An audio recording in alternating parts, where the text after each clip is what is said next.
À l'heure actuelle, le Sénégal met en œuvre une profonde et ambitieuse réforme de l'enseignement supérieur, et un des axes majeurs de cette réforme, au-delà de la mise en œuvre de la réforme LMD qui a commencé il y a quelques années, c'est une professionnalisation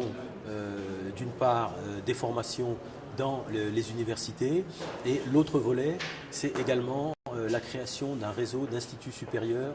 d'enseignement professionnel, donc des formations à vocation professionnelle et des filières courtes que nous avons calées volontairement à Bac+2. L'idée que nous avons soumise à cet expert technique international et autour de laquelle notamment nous sommes tombés d'accord, c'est la mise en place d'un observatoire des métiers, parce que nous nous sommes aperçus qu'il y a un manque de dialogue entre les acteurs de l'enseignement supérieur et les acteurs du secteur privé. Donc l'idée, c'est dans cet observatoire des métiers, à la fois de savoir aujourd'hui comment évoluent les métiers, quelles sont les formations qui n'existent pas et qu'il faudrait recréer, quelles sont les formations qu'il faut modifier, mais également de l'autre côté, permettre aux universités de présenter leur offre, les compétences dont elles disposent, et à travers ce mécanisme, inciter demain les entreprises, lorsqu'elles feront face à un problème, à recourir à l'expérience, à l'expertise qu'il y a dans l'université pour trouver des solutions aux problèmes qu'elles affrontent. Et nous pensons qu'à travers ce mécanisme, qui sera un mécanisme opérationnel permanent, pourra s'établir le dialogue, là encore une fois permanent, entre le secteur privé et l'enseignement supérieur. Alors, ce que nous attendons de ce réseau qui va être créé, c'est l'échange d'expériences entre les différents pays africains, parce que très souvent, il y a des expériences intéressantes, mais qui restent cloisonnées. On peut également tirer profit, je dirais, des expériences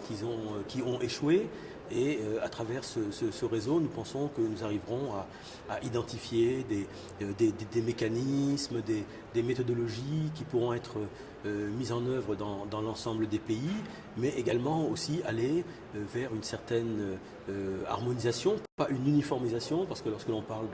de compétences professionnelles, elles doivent être liées à des contextes précis.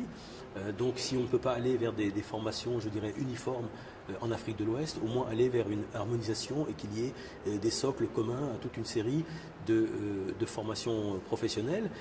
pour permettre, le LMD vise à la mobilité des étudiants, mais il faut également qu'une fois que ces étudiants sont diplômés et qu'ils sont dans la vie professionnelle, il faut qu'ils puissent aussi être mobiles à l'échelle de la sous-région, et notamment avoir des compétences qui sont reconnues partout. On va utiliser le numérique à la fois pour rester en contact et mener toute une série d'activités. Donc je pense que de ce point de vue-là, je pourrais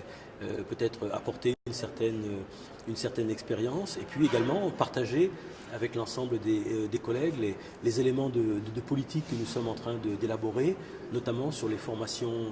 professionnelles courtes de niveau Bac+2, et voir comment globalement dans l'ensemble de la sous-région pouvoir mettre en place ce type de formation, et qu'au moins au niveau des mécanismes, ce sont des formations en alternance qui sont articulées aux potentialités socio-économiques des régions dans lesquelles elles sont implantées. Bon, nous pensons qu'il y a